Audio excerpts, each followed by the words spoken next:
Okay, it is 5 after, so we will officially begin. I think Leila is already recording. So just so you all know, we record these sessions and then we will post them, upload them on our Peace and Conflict Studies website. And we can put the link to the website there. You can see discussions of past films and this one, and future films will be in that location too. My name is Shirin Khosropur. I'm a psychology professor at ACC, but I'm also director of the Center for Peace and Conflict Studies and department chair for interdisciplinary studies. And it is with my hat as the director of the Center for Peace and Conflict Studies that I'm here, have the pleasure of introducing this, the discussants today.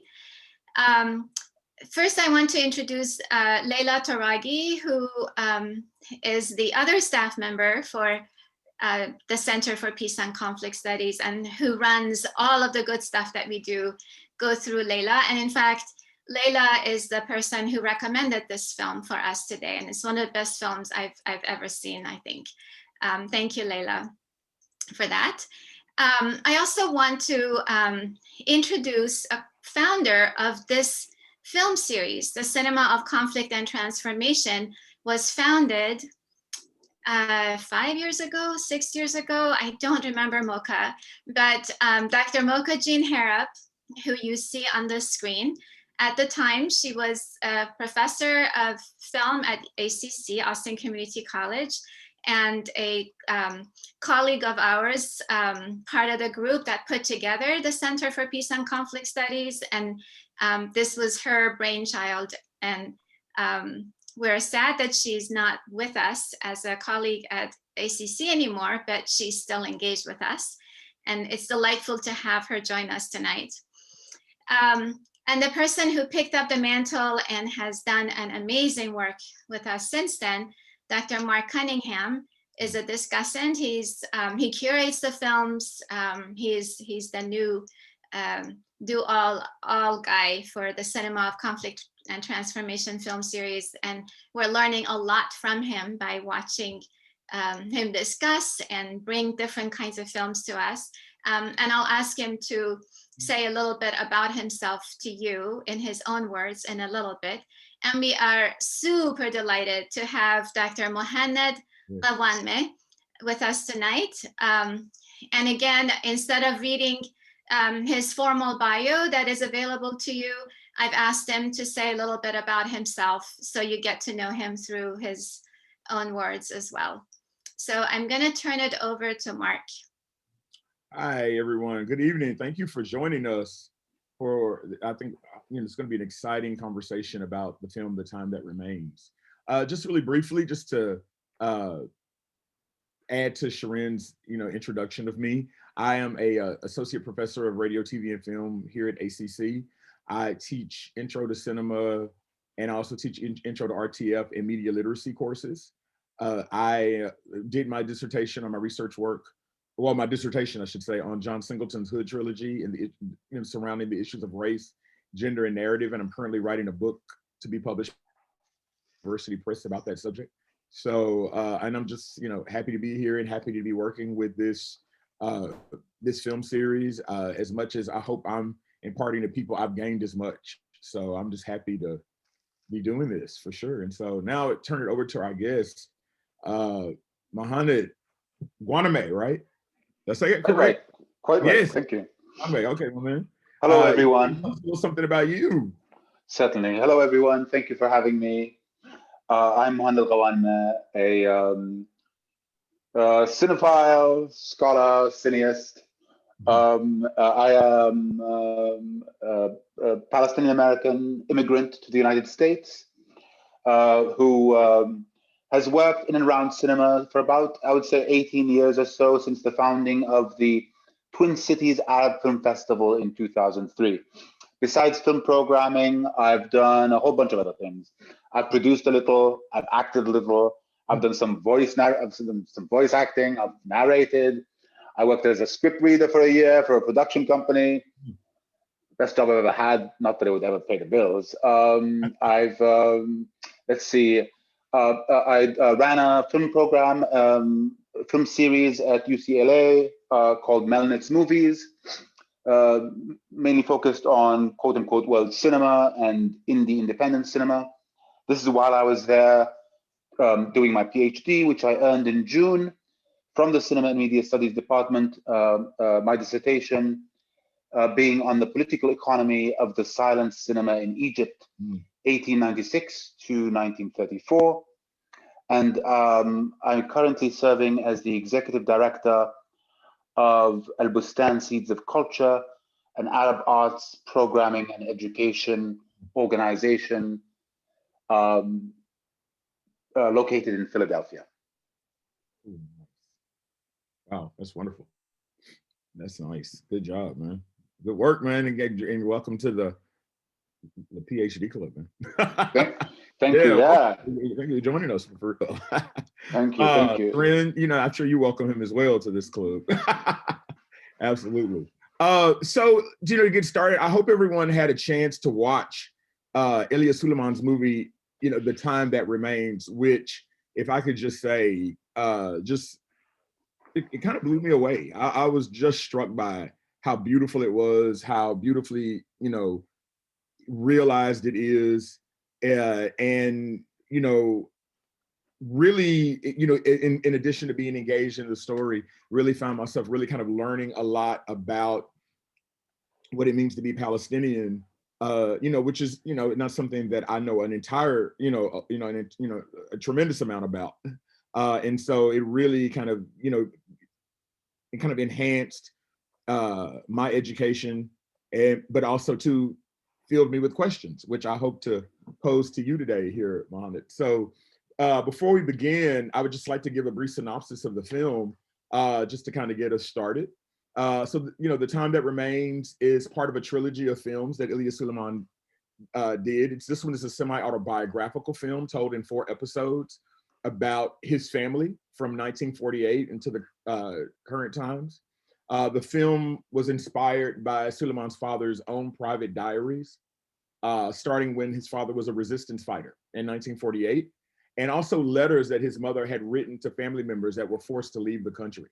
And so, you know, utilizing those, you know, those memories plus his own memories with his family, the movie really does attempt to portray the daily life of those Palestinians who were left behind and were referred to as Israeli Arabs, and were in fact living as minorities, in fact, in their own homeland. And so, you know, something that I learned, you know, also as well, that Palestinians are in fact broken, you know, they have been dispersed since the creation of Israel in 1948, and were in fact, I should say, broken into 3 groups: Arab Israelis, Palestinians in the occupied territories, and then the expatriate refugees. And so I'm certainly going to leave that to Mohannad to kind of break all of that down for sure. But Mohannad, I'd like to start with a question for you immediately, you know, right off the bat, that, you know, just based off of what I said, if you could provide some context for us, you know, for those of us who may not be as aware of both the historical and kind of current political climate for Palestinians, and in what way does Suleiman's film reflect that? Thank you very much, Mark. You know, I would say that The Time That Remains, among its sort of several claims for success, would be that I think it serves as a really good entry into the Palestinian experience in modernity, in the 20th century, and especially since World War II. That's not to say that the film in any way attempts to tell deliberately and methodically any kind of historical account. For those who've watched the films, really the only overt historical references you get are of the occupation of Nazareth. This is the director's hometown in 1948, and, you know, the sort of feeble resistance effort, which was of course crushed, and then you know, about 22 years later or so, the death of Jamal Abdel Nasser, the arguably the most influential Arab head of state in the 20th century, and a man quite dear to the Palestinian people because of his, not only his championing of their cause, but for a good decade or so, his seeming as the best hope that Palestinians had for any kind of retrieval of homeland, or really any attempt at sort of exacting justice from the Israeli government, or exerting enough pressure on the Israeli government militarily to have it concede in somehow. And of course, Nasser died 3 years after the '67 war, a rather ignominious defeat, and he himself was a defeated man. And perhaps the recalling of that occasion in the film was to really to sort of I think to drive, really underscore the sort of the continual presence of melancholia and loss. Like, just when you think you've lost all that you think you can, well, you lose something else, whether it's material or immaterial. But the reason I think it's a good entry is because, especially I would imagine for young people, not I wouldn't even say just by young, I don't mean people necessarily not only in their teens and their 20s, but I've noticed, for example, since the beginning of the century, really, there's been a trend of a lot of people getting their news from comedy shows. Yeah. I mean, I knew a lot of people who got their news from the Jon Stewart show. Wow. For years, Mm-hmm. And so I think there's this interest on the part of those who are who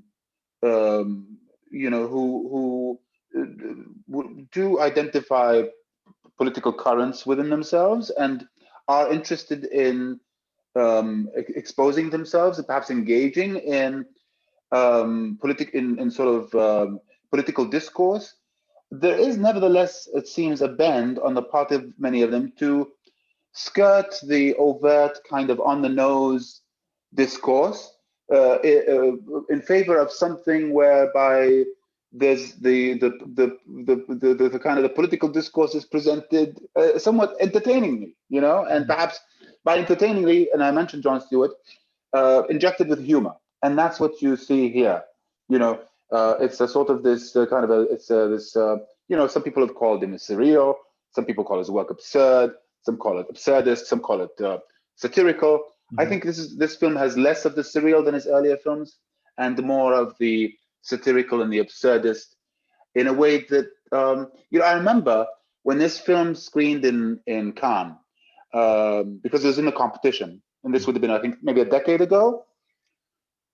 And I remember reading Roger Ebert's film, and he said, "Isn't it fun? It's kind of odd that like the funniest film in this competition is about like Palestinian, the history of Palestinian anguish." Mm-hmm. But it's kind of telling that I think it's telling of the director's talent that he was able to tell a story of ongoing loss and to deliver it with such piquant humor.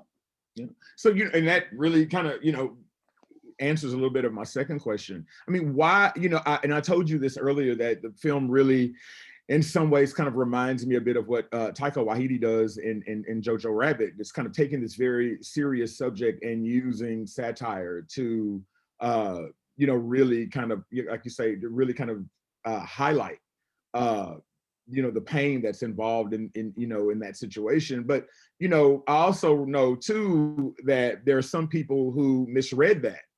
And so do you think by using comedy that Suleiman may have diminished the struggle for Palestinians for some people? And also too, and what does the use of comedy, do you think, add to an audience's understanding of, of a Palestinian struggle, both past and present? I'm going to start with the latter part of your question first, if I may. And I might ask you to remind me the first part, just because it's kind of late over here in Philadelphia. Okay. So now I've forgotten the latter part. So sorry. The latter part was about.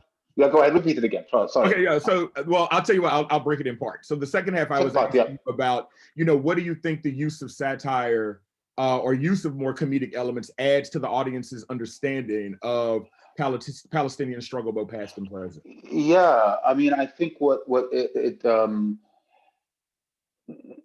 I think a lot of intelligent audiences, critical audiences, audiences that have consumed a lot of cultural matter over the years, sort of are often, I know I am, are more receptive to messages kind of being delivered in ways that are original.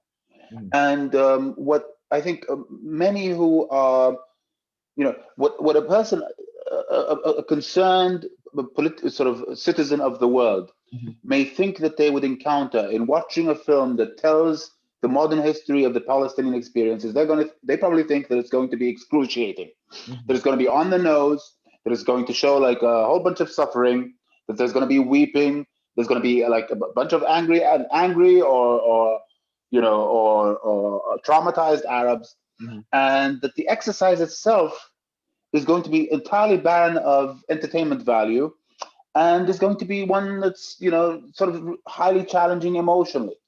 There are such films, and they are important, but it's useful for a cause to be able to strike various chords in attempting to convey, to explain to others what it's like to have gone through the experience they've gone through. And humor is part of that, because it's not as if it's exclusive to the Palestinian people, using humor to try and negotiate suffering, And this is, of course, is something that is obvious to me. Elia Suleiman has intended from the beginning of his career. To your point earlier about his humor not having been well received, is an accurate and an adroit point. And this was especially the case with his first feature film, Chronicle of a Disappearance, that was lambasted by Arab critics and Palestinians especially laid into. There was another reason for that particular disgruntlement. It was because that first film of his was partially funded by the Israeli government, or some arm of the Israeli government. Since then, he hasn't sought money from the Israeli government, partly, and I don't think he's explained exactly why, but he doesn't need to anymore. He hasn't needed to. But also because nobody had done anything like that before. Nobody had tried to sort of, express the kind of Palestinian, like a sort of a defiance as a Palestinian artist, cinematically, in a way that was so it seemed outlandish. To the extent that some of the critics thought that it diminished, it rendered the Palestinian struggle diminutive. So that was that definitely was that came off very potently. This sort of criticism of his humor being inappropriate in describing the Palestinian condition. But what I've noticed often, and maybe you've noticed this too, is once something has been done once, an audience has become somewhat accustomed to it. And especially if such a person, in the case of Elia Suleiman, garners such international acclaim and renown that then redounds onto his people, then by the time he'd made his third film, he'd gone to Divine Intervention, there was far less controversy. And then by the time he delivered The Time Remains, now he's like a hero. Yeah. I will say that he had sort of, I won't say he matured, but he'd contained the ferocity of the previous films in this trilogy of his, Chronicle of the Disappearance and Divine Intervention, and injected this film that you watch today with elements you don't see in those films, a certain tenderness, especially in relation to his mother, the character of his mother, who I think is played by his aunt in real life, if I'm not mistaken. And it's injected with a melancholia, much not so much a rage, but a kind of a pity, not a self-pity, but a regret. And I think the regret also relates to he relates directly to the experience of existing, the time that remains. I think his humor is not only about dealing with the anguish of being Palestinian, but the anguish of being alive. Yeah. I mean, perhaps like me, another sort of skeptical Palestinian, I wonder how people expect me to take life so seriously, and even myself so seriously, when like I reached my peak physically at 30, and for the next 50 years I'm like on a downward slope, Right. my inexorable demise. And then I'm supposed to like go about thinking, this, everything is all in order, and we must be frank and earnest and all that. No, I'm not buying that, and I don't think Elia Suleiman did either. Yeah, I love when you talked about the tenderness of it. I mean, one of the scenes that sticks out with his mother is the scene when we see the adult Elia, who, and he's playing himself at this point, right? And the scene where they're sitting, they're watching TV, and they're trying to slap each other's hands. I mean, it's just very small moments like that, right? Which, like you say, beyond the struggle, here is this human element, right? That becomes just as important as what's happening outside the doors of their homes. Yeah. And you're astutely observant again in noting that his films, which prior to this one had hardly had a narrative arc, are composed of quotidian sort of environments and occasions. It's like people talking at the cafe, people buying the people somebody dropping off the groceries. The sort of the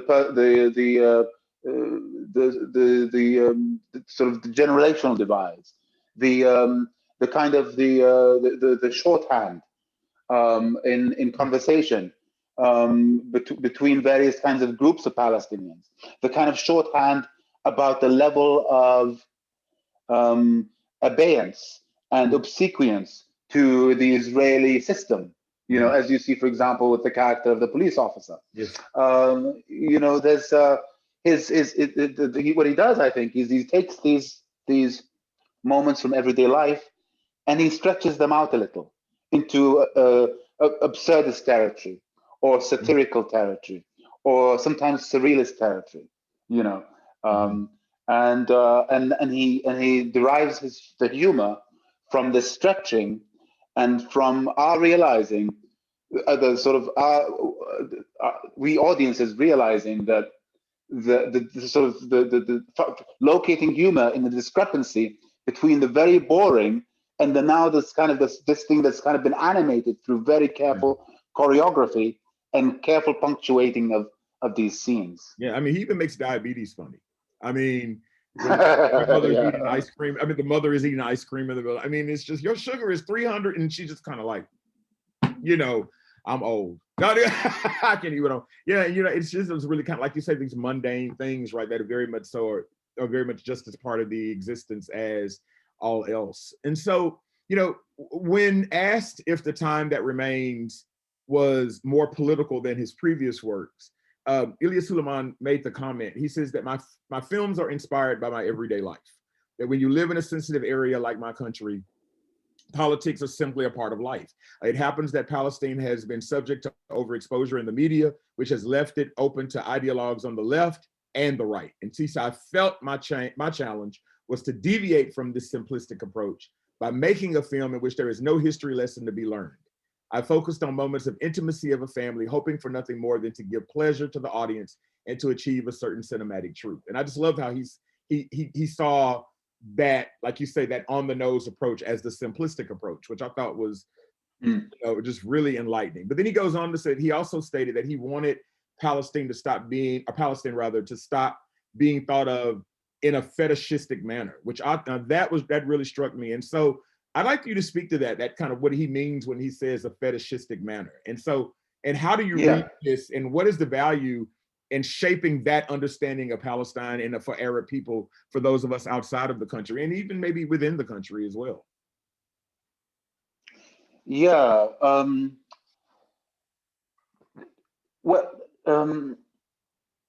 I first of all, I don't entirely believe that statement of his. Oh, really? I don't think he's been entirely sincere. No, I think that he is trying to deliver a lesson of history. I just think that he is being coy and he's being careful in that he's a bit like John Ford. I remember John Ford being interviewed by John Bogdanovich like ages ago, and Bogdanovich was asking John Ford about his technique and about about the subtext. And John Ford was like, I don't even know what you're talking about. But of course he knew what he was talking about. He just wasn't interested in showing his cards.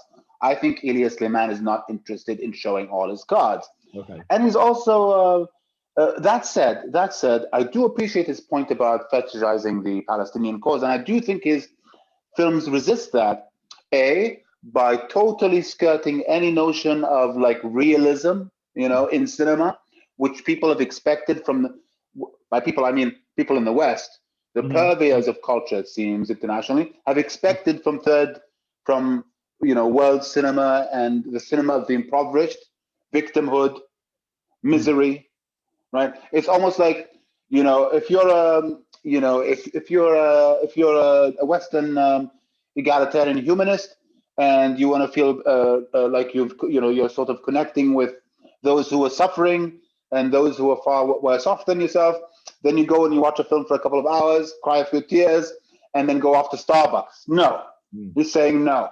When I'm not participating in this, I'm not, I'm not going to put this on.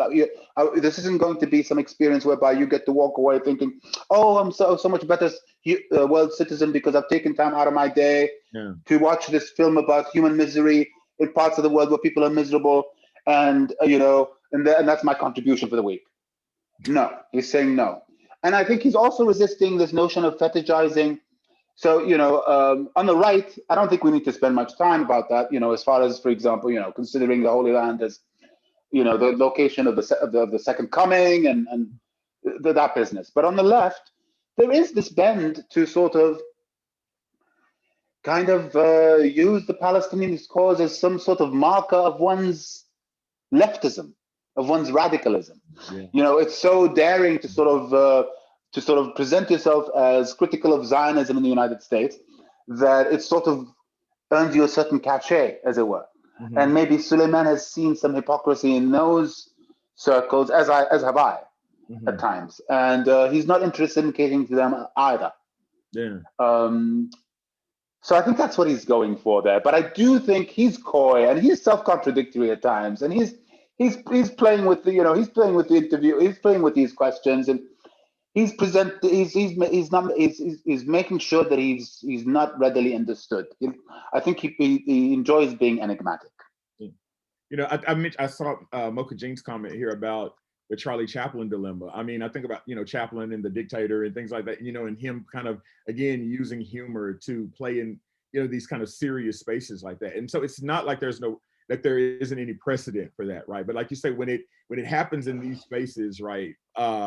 And with certain groups of people, right, then it becomes like, oh no, we have to look at this much more seriously than that. We can't, and who's to say that it can't be thought of that way? I mean, I think about what you were talking about just now about, having done your deed for the week and, going to Starbucks afterwards by watching this film. And it's something that's happening right now amongst, Black people now, talking about these consistent images of Black people in the media, and it's all traumatic and it's all suffering, and then trying to find ways in films, for example, to counter that depiction. And off the top of my head, like immediately I think of Steve McQueen's Lover's Rock, right, which is a direct counter to that narrative of this kind of traumatic Black experience, whether it be Western or or otherwise. And you're right, there is this notion or idea that once you've seen this suffering, right, that somehow you're better now that you've seen, right? You say you've it's almost like a purification of some sorts, right, for people. But it's ultimately like, what does that do for those people, versus the people who are on the periphery, right, looking at this and going, oh, this is terrible, and we need to do something about it. Yeah, it's really interesting. I think we people who have struggled and suffered welcome allies. We welcome allies, and it serves our cause to have allies. And I think You know, we as Palestinians, I mean, I think of Elia Suleiman as an ambassador whose works are capable of winning understanding for the Palestinian cause in a way. But allies should also approach their should reach out in sincerity and in consideration of their own of what's in it for them, in a way, and what it is that they're trying, like what the reaching out means in terms of how they position themselves to the people who are struggling or who are suffering, to whom they are reaching, to whom they are extending a hand. I'll give you an example. I was once asked by an activist why I wasn't angrier. Why aren't you angry? I was asked, and I said, well, I'm angry now. I'm going to walk off, because that was a daft question. Just because my people have been hurt, and and it doesn't mean that it's in the back of your mind. It colors your life. It impacts your decision making, but it doesn't mean you go around fuming, and it doesn't mean you go around feeling like a victim all the time. Most of the time, you're either sleeping or eating or thinking about paying a bill, or just like other humans. Yeah, I've had the same question posed to me recently. Yeah, I mean I always go to a quote from James, of all places, James L. Brooks's movie Broadcast News, right? And there's a scene in there where William Hurt says to Holly Hunter's character about when they having the layoffs in the newsroom, and he says, "I can't feel bad because I don't feel worse." So and that's how I'm like, I mean, like you say, it's the everyday thing. Most times I'm going like, oh God, I got to teach 2 classes today, and then I got to do that. Yeah, it's other stuff for sure. I want to say before we go on that if any, our audience members, thank you all for joining us, and if you have questions, please put them in the chat area, and then we'll get to them for sure. So, and even though we may be pursuing sort of abstracted realms here and like talking high-mindedly, Mark and I, this film, I will say to the audience, is really rich with detail and complex. So but you shouldn't feel at all remiss in not having like gathered something or understood something or collected something. There's a lot going on, a lot that's ambiguous deliberately. Yes. Yeah. Hamid Dabashi, there we are. Yeah, he wrote a book about the Palestinian cinema book. Yeah. What do you think about that comment? The revenge of joyous laughter and obscene mendacity.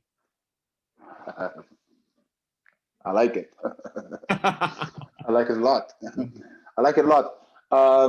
It is the case. If you watch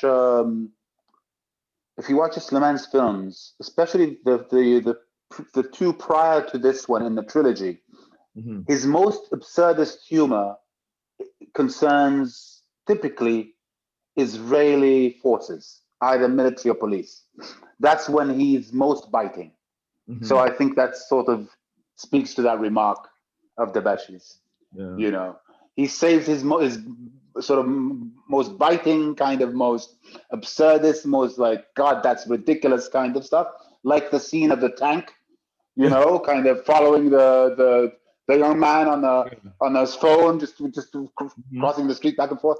That's sort of his bend, and so and that's a deliberate choice, obviously, by him. Yeah, and it is funny. I mean, it really is. It's funny. Yeah, I mean, just you notice, for example, in The Remains of the Day, the scene when the men, the resistance, the men who attempted to resist the fall of Nazareth are scattered in this field, and the protagonist's character, right? They sort of threaten him, and they start doing a countdown. And he says, they go 1, 2, 3, and he goes 10. Just get it over. Yeah, just get it. Right, but instead of shooting, whether they can we're not going to make it easy for you. So they beat him up, and then they do this thing where they sort of swing him. Yes. How did you think of that? Yes. About Elia Suleiman, like, how did you? It's both like ridiculously funny. Yes. And but then you worry. Scary. Like Yeah, because Suleiman doesn't show you where they where he falls into. Yeah, you're right. Yeah, like show you where, he doesn't show you where he lands, and so it's like. And I think this is the result of very kind of meticulous craft, right? Mm-hmm. This sort of the combination of these kinds of effects. You can't. I don't think this is the kind of thing you just think of on the spot, you know. Oh yeah. Which may explain why it takes him so many years to make a film. Yeah, very meticulous for sure. So some of the scenes I was struck by was where Suleiman's younger self was repeatedly warned about his take in school on America, where he kept saying, "Who told you America was colonialist? Or who told you it was imperialist?" Is this the consensus about America in Palestine? That America is colonialist, imperialist? Okay, so there are a couple of levels to this. Okay. First of all, you realize that the school that he's going to is within Israel, as it were, as they call Israel proper. And so it is run by the Israeli government, and the curriculum has to abide Israeli government dictums. Accordingly, you know, and since this was during the Cold War, the United States would have been seen by Palestinians, as it were, as aligned with Israel's interests. And as such, you know, especially those many Palestinians in the resistance, before the resistance turned Islamic, I would say, in the 1980s, were leftists. They were on the left, you know, including militant leftists.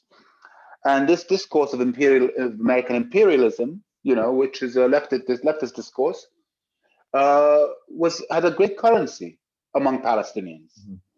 And so I imagine it's the sort of thing that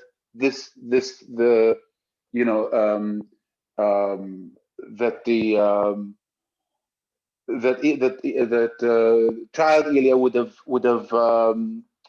have studied. Well, it's not him; it's his son, right? Sorry, Elia Suleiman. That's right. It's himself as a kid. It's the sort of thing that he would have probably heard from his own father, who was a resistance fighter, and likely himself a leftist.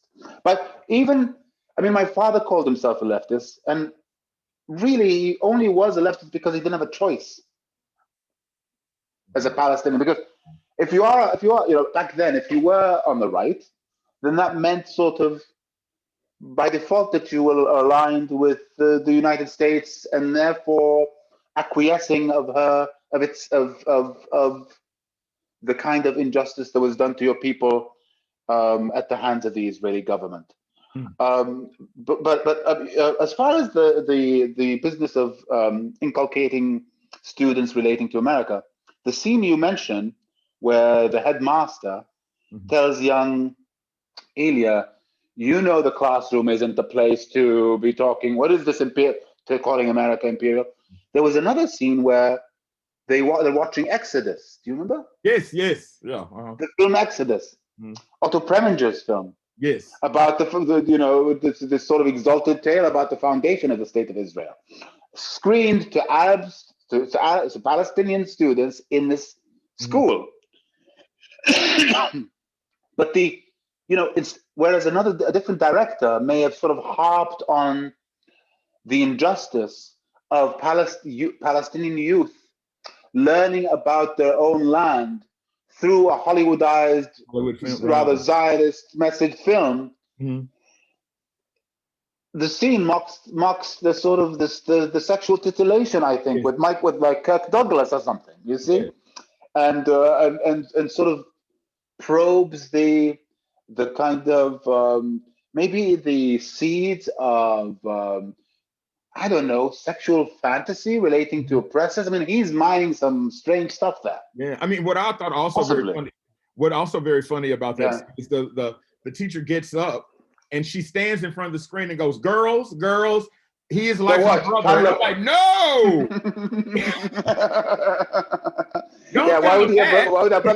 Why would that brother be kissing her like that? I was like, please don't tell him that. He's like a brother. He's like, it doesn't address. My mom used to tell me. Yeah, my mom said it was special effects when I was a kid. I think that was much more plausible and much less creepy. Yeah, it was just like. Yeah, so again, he mined that for humor too. Yeah, it was that was really funny to me. I'm just like, she's like, it's Gene Simmons and Kirk Douglas, like, kissing, and I knew she kept looking under the screen. I said she's gonna say something about this kissing, running the the leaf or whatever that was across her mouth. I was like, oh, she is not gonna like this. And she gets up there. Of all things, I didn't expect her to say, he's like a brother. And I was like, oh no, that's worse. Like, you know, it's just too funny. Shireen asked the question.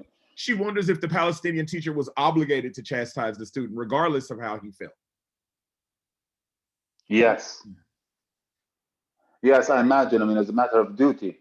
And I think, you know, what you notice, I mean, this, if you look closely, is that I would say not judgmentally at all, but Elia Suleiman is laying bare the tiers or the levels of Palestinian acceptance to the status quo, to the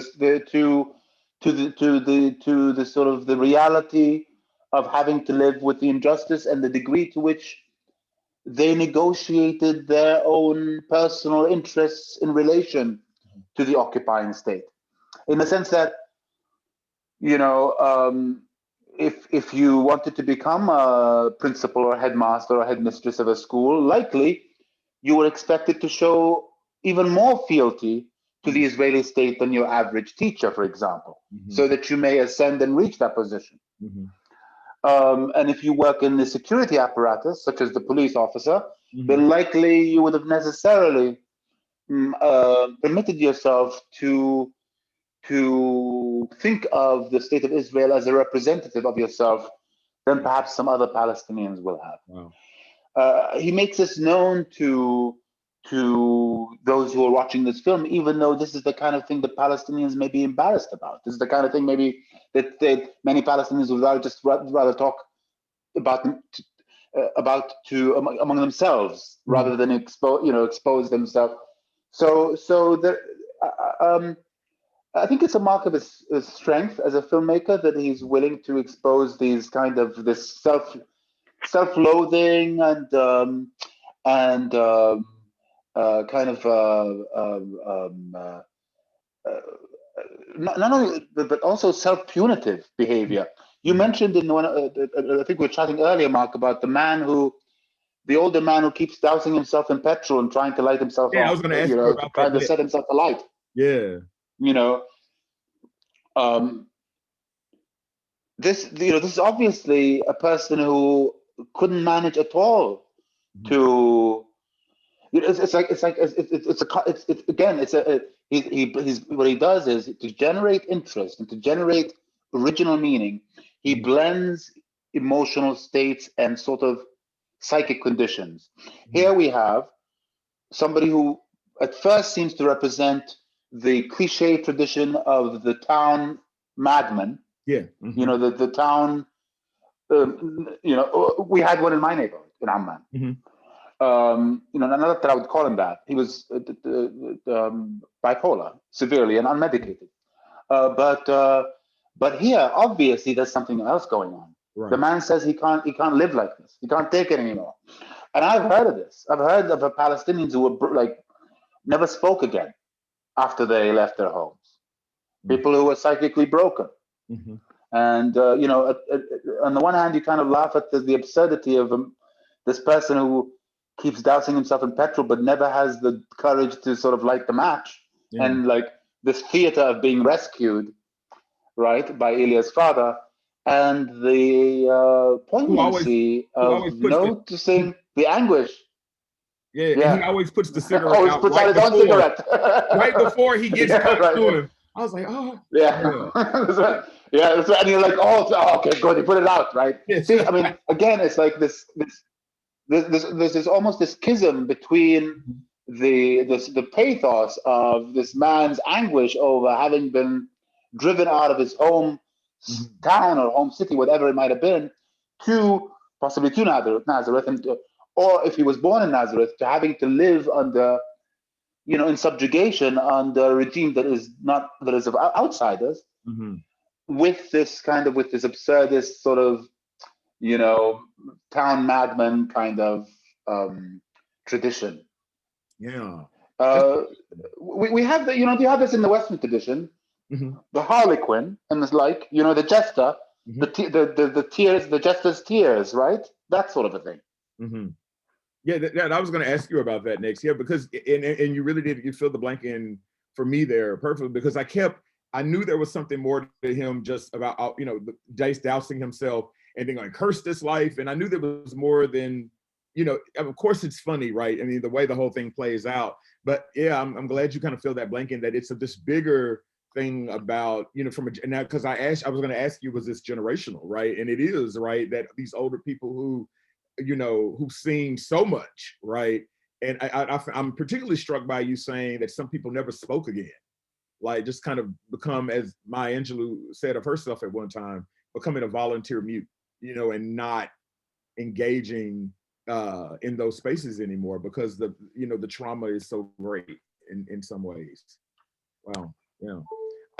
I wanted to mention another scene in the film that I thought to be, and I talked to you about this, and I told you I had a failed attempt of trying to capture a shot of this on my phone, and it doesn't look good. But the scene with the mother drinking her tea and this beautiful backdrop of the fireworks and stuff, and kind of the kind of solitary notion, that the mother sitting there in solitary with her thoughts, with her memories, right? I think at one time she was writing letters, and I'm thinking like maybe those family members that she once wrote letters to are probably not alive anymore, or for whatever. And so now she sits alone with those thoughts. A couple of questions, and one thing I want to ask you is what scene in the film that you find particularly effective and why. But I would like you to speak, and just to indulge my own love of that scene. How do you read that scene in terms of the mother and where she is at that point in her life and in the film in that point? So it's the fireworks, I believe, were for New Year's, were they not? Right? So another year in the life of this woman who's outlived her husband, the love of her life, and is, sort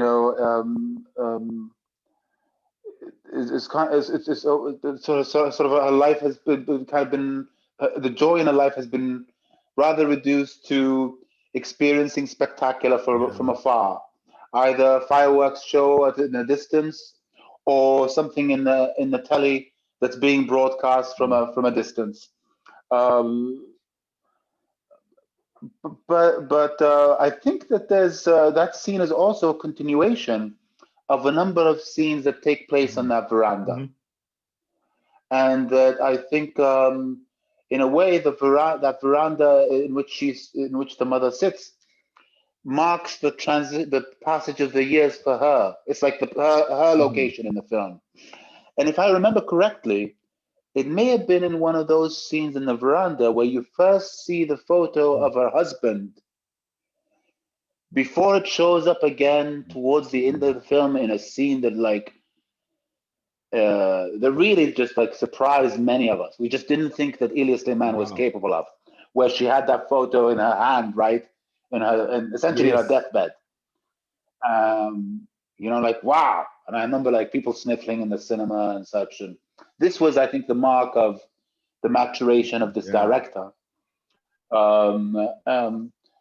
But you also probably struck by the visual motif, because the visuals in this film are just so meticulous and so evocative and so clearly drawn, and not realistically. I'm sure there was special effects in that sequence, as there were, for example, in the scene where the pole vaulter jumps the wall, as there was in the scene of the storm at the beginning and the end. He uses special effects quite a bit in his films too. But I appreciate your interest. I appreciated that. I mean, I think that that celebration sequence, with the karaoke singing and some of that business, was a continuation in the director's interest in stretching out the value of the quotidian. I mean,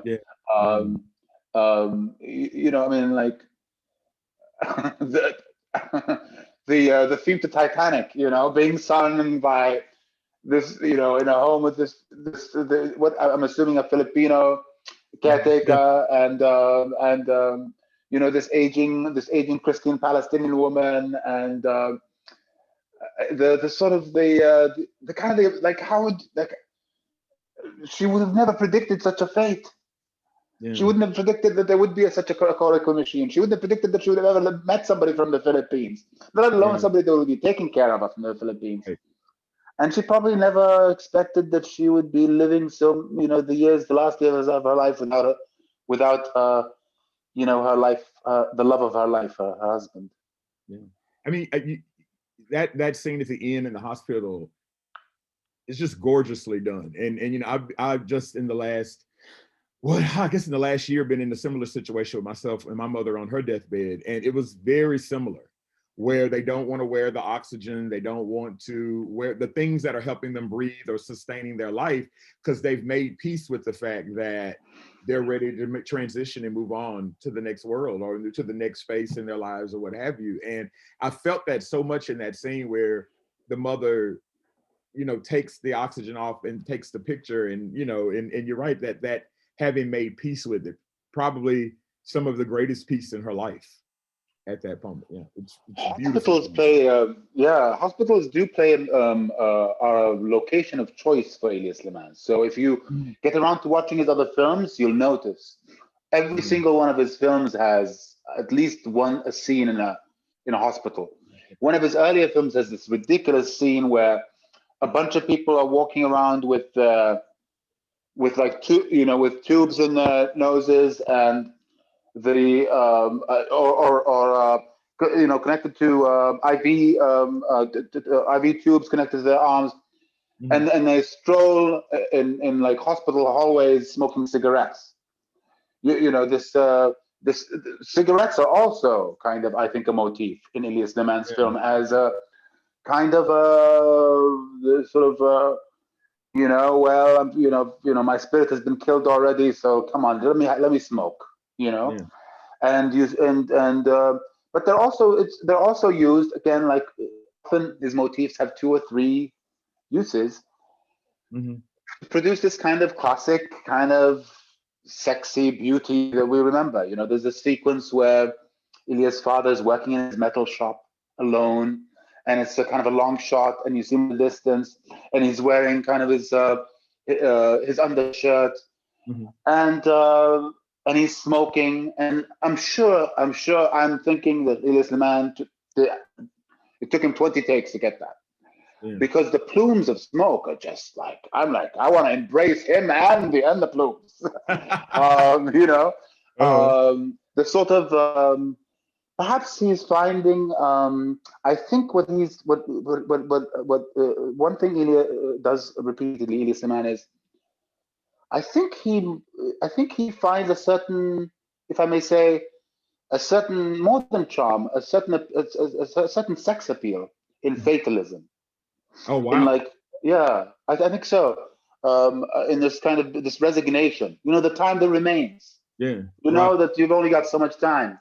If you're at peace with that, then it kind of, he finds that a very attractive feature in people.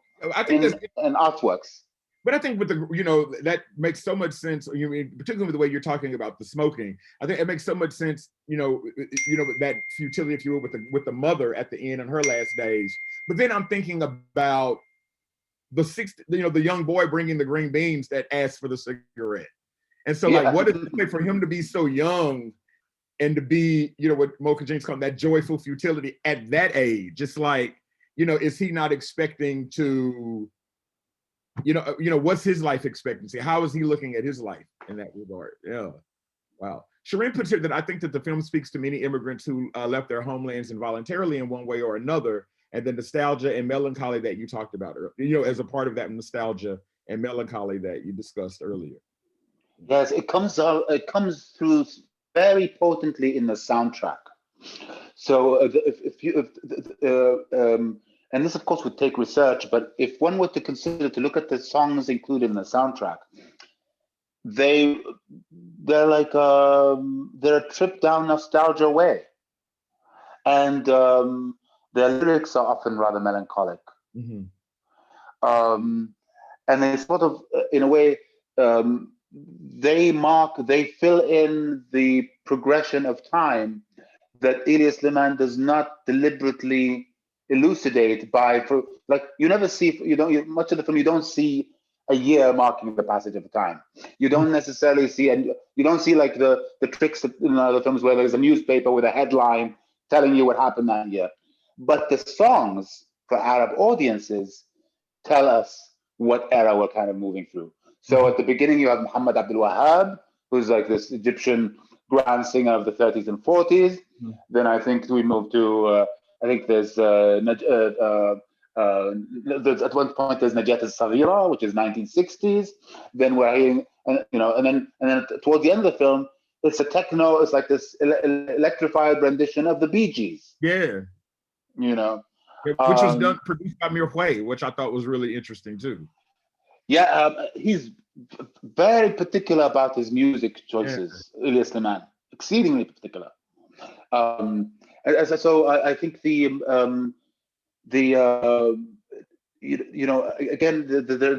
are sort of levels of understanding that his films avail to those who are willing to think harder or do some research, or because what he does is he's sort of announcing himself. Everything that I'm presenting you with, I've thought about very, very hard. Every single choice has been deliberate and thoroughgoing. So if you as an audience member are interested in like getting in learning more, then you ought to go perhaps in certain directions that you might not have in the past. In the sense that, if you're a Western viewer, then you're not going to know really these artists, and you're not going to know what Najat al-Saghira might have meant. You're not going to know that she was, for example, Shadi's sister. You're not going to know that Muhammad Abdul Wahab was sort of the grand, this grand voice out of Egypt in the 1930s. And also, the music it is reminiscent of a time when Egyptian culture was exceedingly pervasive in the Arab world, and really kind of marked the cultural progression of the region. So almost all of the songs in the soundtrack, even though the film entirely takes place in Palestine, are Egyptian songs. They're Egyptian pop songs. Kind of marking musically that time in the life of Palestinians, when the politics, the political goings on in Egypt were the ones that were most important to us as Palestinians in the Arab world, because Abdel Nasser was thought of as, the great Arab hope. Wow. So your description of the music is just more evidence that Suleiman is giving us a history lesson here. I think he is. So I think that's why I didn't believe that statement he made. I just think he's being coy in saying, you want to argue that I am? Well, go ahead and go do all the research that some of you might do, and like come back with the evidence.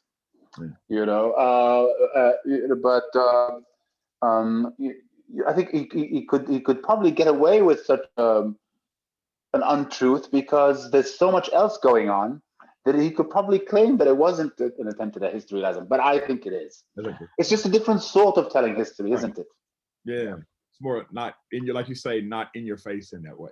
It isn't. It's sort of in creating a mood, a multifaceted mood. Yeah.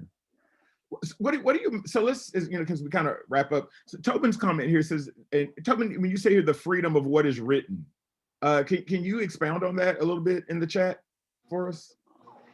Oh, blimey, I can't remember saying that. The freedom of what is written, as in like in having such a meticulous, having so thoroughly annotated a script. What I was thinking of was more from the position of the hand that what is written, my fate is written. When it's time to die, yes. I'll die. Yeah. So I can release a lot of anxiety about what I'm doing because it's going to happen. So I'm free to be whoever I am, and experience it directly. Yes, And I think he's he's not so committed to this notion that, yeah, I mean, he's really cognizant of passing the mantle generationally. You see this marked at the end of his most two recent films. So you notice, for example, towards the end of The Time That Remains, there's a sequence where an Israeli Defense Forces, an IDF jeep, I believe, comes up by a disco and starts like saying, oh, it's curfew, call it off, whatever, right? This is the younger generation of Palestinians, right? Occupying, partying, full of vivacity, full of life, quite unlike his muted character that never speaks, right. And then later, towards the end of the film, you see him looking at the three, the see no evil, hear no evil, speak no evil, as you had noted, Mark. Young men, right? He looks them in the eye, he sizes them up, and I think what he's telling the audience is, I'm looking at like the next me, And in his most recent film, which I think is even more fatalistic, what was that called again? His most recent film? Anybody have? It Must Be Heaven, I think. It Must Be Heaven. It Must Be Heaven. La Budda Jannah. He concludes that film with a sequence in a bar, and forget about bar, nightclub, where everyone's just hopping, young people, a third of his age, and he's sitting at the bar drinking, smoking, and eyeing them. Cut. Film is done. And it's certainly this signature of sustenance is one that is very secular, not a religious one. In fact, one of kind of a youthful, non-restricted kind of one could say defiant partying. Palestinians will continue to party, is what he's saying, and by continuing to party, by continuing to sing and continuing to dance, we persist. We persist in defying, not just by carrying a weapon, but also by maintaining our vivacity, by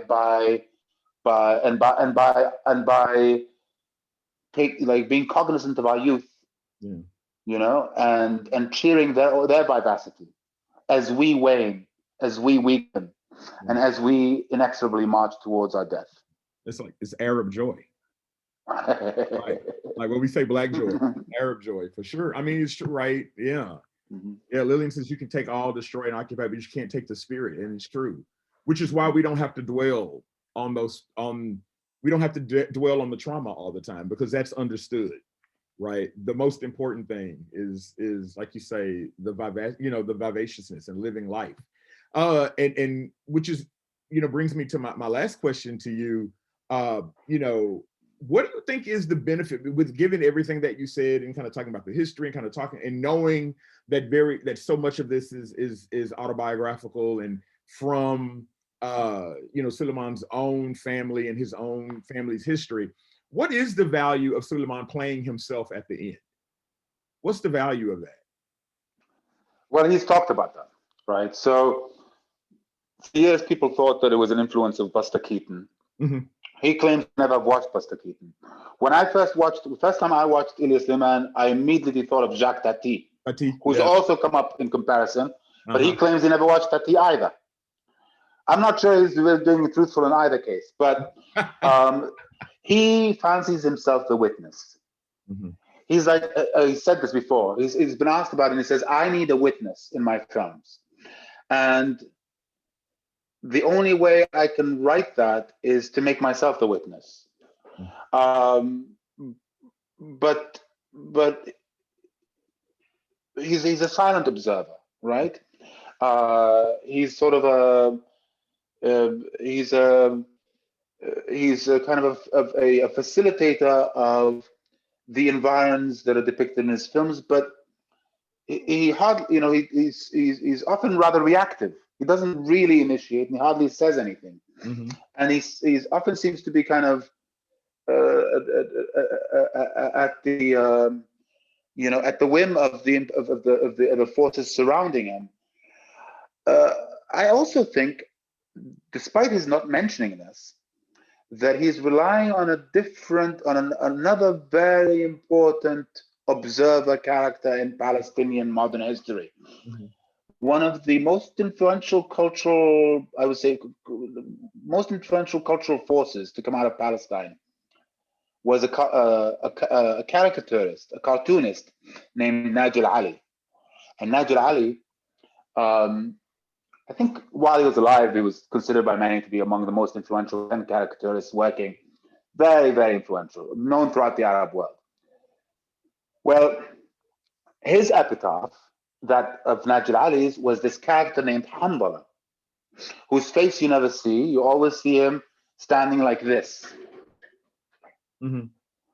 His bum and back are depicted in his cartoons.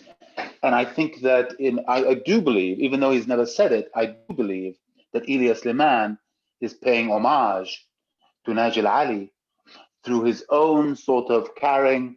Najil Ali was assassinated. Some people say, a lot of people, and I think convincingly, by Yasser Arafat, believe it or not, in the early 1990s. And so I believe in a way that Elia Suleiman, in creating in presenting himself as a character in all of his films, every single one of them, every single one of them, is I think carrying on the tradition of the Palestinian witness, the injustice, such as was this character named Hanbala, who appeared in almost all of the cartoons produced over the course of the career of this really important cartoonist named Najil Ali. How do you spell his name? It may be spelled with a G. Can anybody drop it in the chat? I just oh, there he is, Najil Ali. Okay. In the chat. Thank you very much. Okay, wow, that's interesting. Wow, that's wow. Suleiman is messing with us by, like you said, he's being coy. Very much really so. Infused with a lot more of, like you said, this history and this discussion of, the plight of Palestinians more so than he's letting on, right? Yeah, and I've got to say to you, Mark, I mean, like when I've read interviews by him, including one, the best one, I think, was conducted by a good collaborator and friend of mine named Joseph Fahim, Egyptian film critic. And I hardly believe any of his answers. I just don't believe Elia Suleiman he reminds me of Jean-Pierre Melville, the great French director. I've read interviews of him. I don't believe any of his answers either. I think they're entirely produced in order to position him a certain way vis-a-vis his craft and his audiences and his funders. And he's like, you wanna call me a liar? Catch me, and we'll make maybe I'll make a mockery of that too. Who knows? But I don't trust him in terms of his speaking of his own art. I think it should, but I think it's also fair in the sense that he may be alerting us that a lot of these interviews are essentially, promotional materials. They're trying to sell the film just like the teaser, just like the trailer, just like the suit you wear to Cannes, So it's part of the apparatus, the sales apparatus. Okay. Yeah, man. Wow. And so does anyone have any comments or questions they'd like to ask about the films or about Suleiman himself? No? Nothing? I think we have very few participants right now. So if people want to turn on their mic and ask the question instead of type, if that's easier for them. Oh, yeah, that's a good point. Yeah. It's a very good point. Well, if nobody's, I have something to ask you about. Can you speak to the scene which you talk about Buster Keaton? Is the scene that he spends a little bit of time on, actually, when they go to the hospital and you see them running back and forth in the walkway, and they're taking the body and then they take it back, which was hilarious to me. But you know, I find it, like you say again, difficult that he had never seen any Buster Keaton or Jacques Tati. Yeah, I just don't believe it. I don't believe it. Yeah, and I don't believe he didn't watch Jacques Tati either. You know, Yeah. but he won't admit it. It is the case though that Elia Suleiman, and this may be an inspiration to some, never went to school for film, never studied cinema in school. You know, he essentially he learned off of his friends who went to NYU. Mm. And so you know, it's kind of a reminder that if you're careful and if you study and if you put in the time and if you're really rigorous about the work that you do, you know, that I'm not trying to dissuade people from going to film school. I'm just saying that it's original to see somebody whose method is so meticulous and so kind of polished, sophisticated, one could say, who hadn't studied art formally at all. Yeah. I mean, how do you position him with somebody, say, like Quentin Tarantino, who followed the same path, for example? And I think they make, I mean, I'm not trying to, that their styles should be similar, but, you know, there is something I find more original about what Suleiman is doing in comparison to Tarantino, where this is more of this pastiche, right, of him pulling from all of these different film styles to kind of create, you know, his product. And again, I'm not saying that, you know, because they took similar paths that it should be the same, but in terms of what informs one's filmmaking when they haven't had that kind of traditional you know, film education, I would say. Yeah, education. You know, I think that the bends are a little different. I would say that they're both kind of like, you know, very auteurist, very sort of single-minded, right? Tarantino said that if, you know, they don't let me make films in 35 millimeter, then I'm done, you know, because that's not what I signed up for, you know. And he's kind of, and Suleiman, I mean, like, you know, people have been goading him to make more films for years, and he, you know, what are you doing, wasting your time over there in the Doha Film Institute? You should be making films. But I will say that they're motivated by things differently. Right. First of all, you know, Quentin Tarantino is a white American male, arguably in a position of dominance. You know, his you know, I'm not sure what he's experienced in his life, but perhaps his existential trauma is of a different order than maybe Elia Suleiman's. Elia Suleiman is, you know, a minority doubly. He's a Palestinian Israeli. He's a Christian, Greek Orthodox, with quite a small minority of Christian Palestinians. A Greek Orthodox Palestinian Israeli. And I will also say that I'm pretty certain that Suleiman has a more philosophical bend. I mean, I think he's read more philosophy. I think he's got I think he's making. I think his philosophical arguments are more complex than those of Tarantino's.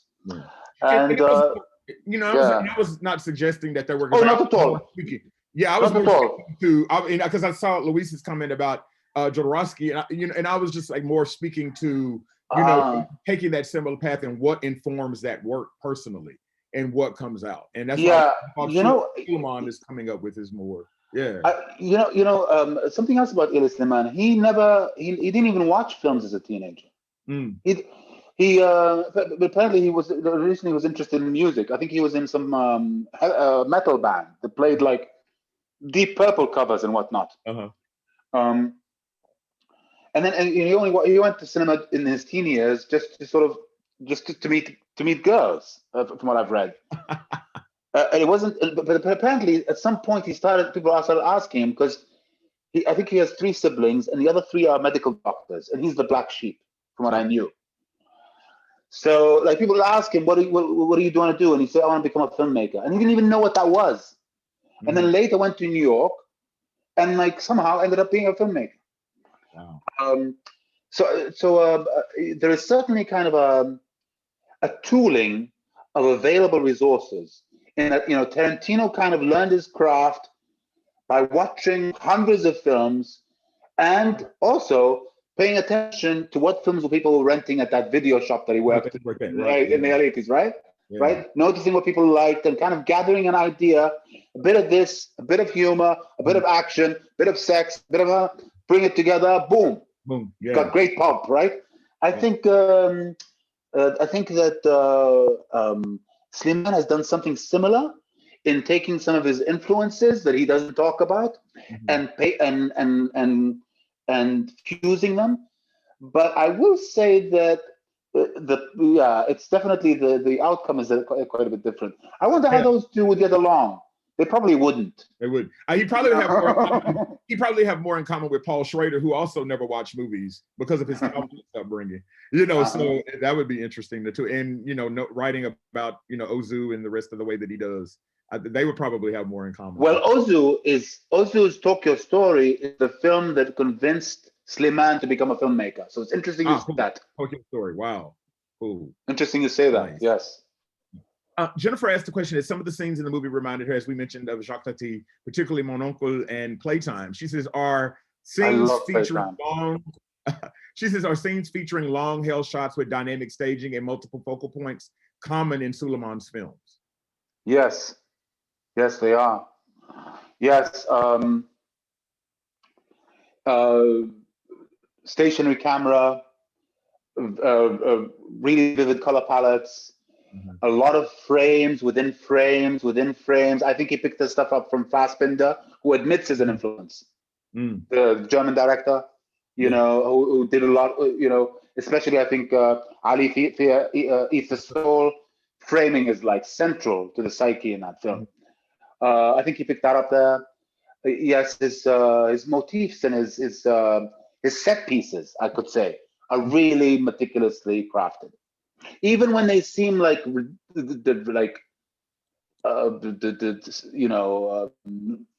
simple or trivial, like the scene of smashing a beer bottle against a wall or something like that. Even in his depiction of the quotidian, what he does is he stretches it out and clears the space. You notice the spaces he depicts are almost never cluttered. That's totally unrealistic. Palestine is jam-packed with people, but not his own visuals, because they would interfere with the imagery that he's trying to create. He's not after realism. He's after evocation. Jennifer, you said, is there a source to stream films such as this? Unfortunately, I think Amazon only has The Time That Remains to stream, and it's a little, I think, difficult to kind of get some of the earlier works. Whatever, you probably have to try eBay or something like that to buy some of the DVDs or something like that. But I was looking at Amazon, and when I was researching and just kind of looking around the film, looking for the other films is what I saw. On streaming platforms? He sells the DVD.